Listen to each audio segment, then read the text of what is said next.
What's up, Smart Homers? My name's Aaron. If you guys saw the last video I made about the project that is right behind me, you saw that I built this huge custom 3D printer enclosure to put my big 3D printers in so that I could store them in my garage, keeping the dust off of them and keeping a nice temperature environment inside. I made it out of aluminum extrusion using corrugated plastic sheeting for the sides, and I built it all on a FlexiSpot sit-stand workbench so that when I lower the workbench, it effectively lifts the enclosure off of the bench and I can access the printers easily. In this video, we're going to add on to it even more, including adding lighting that's controlled by WLED, so stick around to the end for that. The first thing we want to do is add some acrylic doors, and the reason why I want to use acrylic is because I want them to be transparent so I can actually see through and see my printers while the doors keep in the noise of the printing. For this video, I worked with Tap Plastics, and they sent me 3 6mm thick acrylic sheets to use as doors. They're actually one of the few places I could find that allows you to spec out online the size of acrylic sheet you want, and they'll cut it to custom size, including both metric and freedom units, and they'll even give you custom edge finishes and things like that. They don't just have clear acrylic, they even have other different tints of acrylic, and even this black acrylic, which looks really cool. I went with clear acrylic, and when I spec'd it out to them, I gave them dimensions for sheets that would be smaller than the opening of the doorways so that they don't get stuck in the doorways when I put them on as doors. Huge thank you to Tap Plastics for sending out that acrylic to help out with this project. Once I got those sheets, the next part was to add hinges to the doors. Originally, I had planned for these small hinges that are made to work with the 2020 aluminum extrusion, but I felt that they wouldn't be strong enough, so I opted for these gate-style hinges as they seem to offer a bit more support. This brought the challenge of drilling holes in acrylic, which I've only tried once before and I had problems as acrylic can crack very easily, and also it can actually melt with the heat of a drill bit. I watched a bunch of videos on best practices for drilling acrylic, and one of the videos mentioned putting a point onto the end of a drill bit with a benchtop grinder in order to make it drill better, and also using dish soap as a lubricant. I tried sharpening a drill bit, but since there was no way to hold the bit steady other than with my hand, I ended up with a rounded drill bit, and it actually worked worse than just a regular drill bit.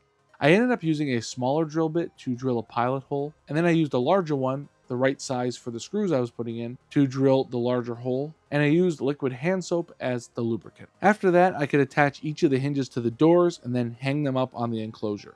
This was the hardest part because I noticed that the entire enclosure seemed to flex when I added the doors, so it was really difficult to get them all lined up. I tried to align them as best that I could, and then I attached the hinges with some T-slot nuts. I had also drilled some holes for bolts to attach the handles to the doors, so I did that as well. As I mentioned before, when I spec'd out these doors, I spec'd them a little bit smaller than the opening of the door, and when mounting them to the door frame, that left a gap on 3 sides of the door. I also needed some sort of door stop, so I 3D printed some custom edge pieces that act as a ledge for the door to stop against, and they attach easily with T-slot nuts to the aluminum extrusion. Then along that ledge, I added foam tape as a kind of seal. When designing these ledge pieces, I also designed some that had these little pockets for circular magnets with a hole at the bottom of these pockets to secure the magnet with a screw.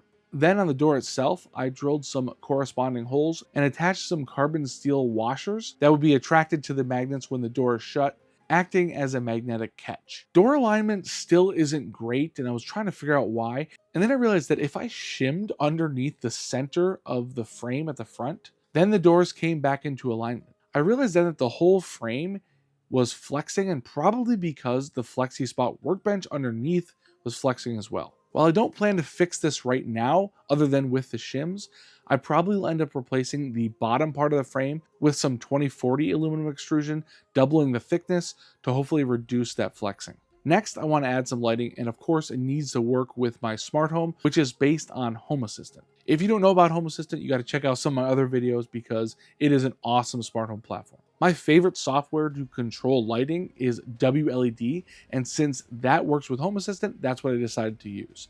If you haven't seen the videos I recently made, I made a couple comparisons of WLED controllers. So I decided to use one of the WLED controllers that I used in those comparison videos, and that is the QuinLED Dijuno. If you don't know, WLED is an open source software that allows you to control all different types of LED strips really well, especially individually addressable LED strips. For my LED strip of choice, I decided to go with SK6812 LED strips, as they offer both an RGB LED and a white LED, meaning that I can have nice colors, but when I want to switch to white, I can get really nice bright whites. Now, when you pick an LED strip, you also have to choose the density of LEDs, or the number of LEDs in a given amount of length. And I went with 60 LEDs per meter, which I thought was going to be good enough, but you'll see later on, I kind of wish I had upped it a little bit.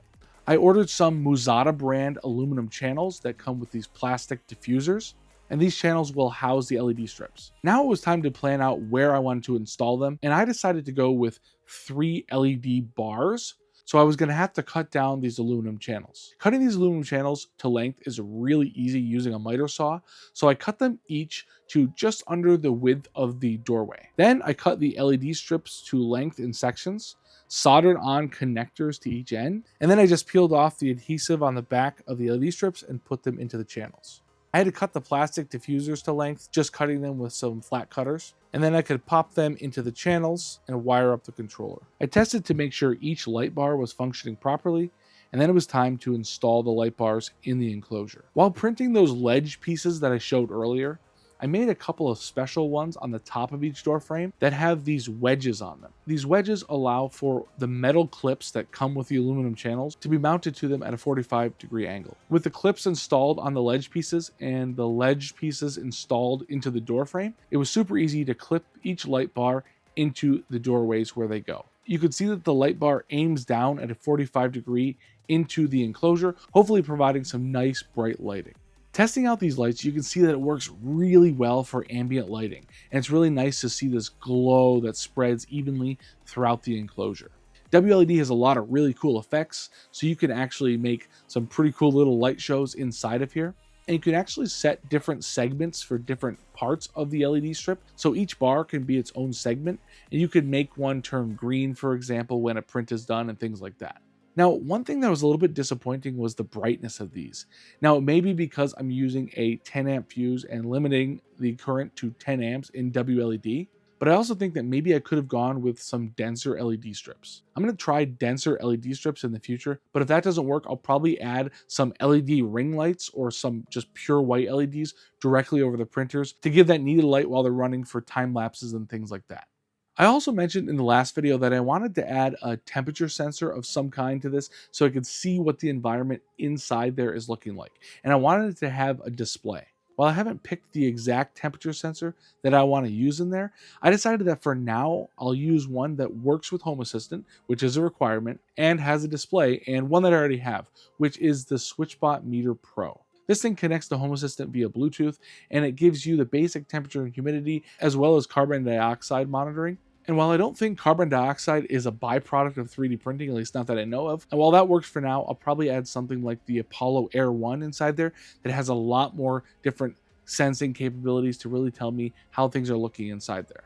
With this one, you can see the temperature at a quick glance, which is basically what I need it for, so it's good enough for now. As you can see, I still have a lot of work I want to do on this project. I want to finalize the temperature sensor choice, add more lighting, or make brighter the lighting I already have. And I also want to add some sort of display that tells me the status of my printers. I'm thinking of doing this with Home Assistant and maybe using a tablet of some kind as a smart display that allows me to see the status of each printer and also control them from the outside, so I don't even have to open the doors. I also want to add a carbon filter like I mentioned, and something really important is good quality cameras, so I don't have to rely on the lower quality cameras that the printers have.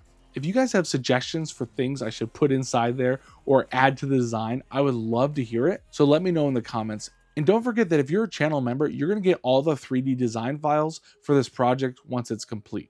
If you're here in this video and you're normally here for Home Assistant type content, don't worry, I have a Home Assistant comparison video that's coming up next, which is a comparison of a bunch of smart bedside/table lamps that work with Home Assistant. If you like the 3D printing content, I also have a video coming up of the new Creality High 3D printer that just came out, which is a good competitor to the Bamboo Labs A1. Anyway, that's pretty much it for this video. And again, I apologize for the sparseness of videos. Do have another kid and it's keeping us up at night. So hopefully I get back to a little bit more regular videos soon. Anyway, thank you guys so much for watching. We'll see ya.